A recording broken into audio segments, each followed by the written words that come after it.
Uzun zamanda görmürəm və dərdlərimi bölmürəm, sən hardasan? Məsafələr dəlidir, səbəbsiz ayrılıq nədir, bir anlasan.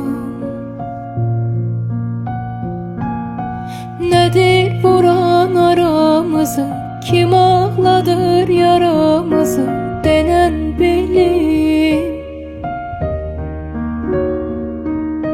Sən ey ruhunu sevdim, uzaqdan de necə sevim, de sevgilim.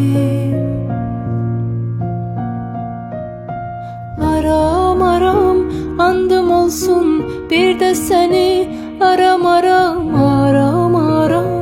Yavaş yavaş belki seni unudaram, sen hardasan, mən hardayam. Aram aram andım olsun, bir de seni aram aram. Yalan dedim, seni çətin unudaram. Darıxsan gəl, mən buradayam.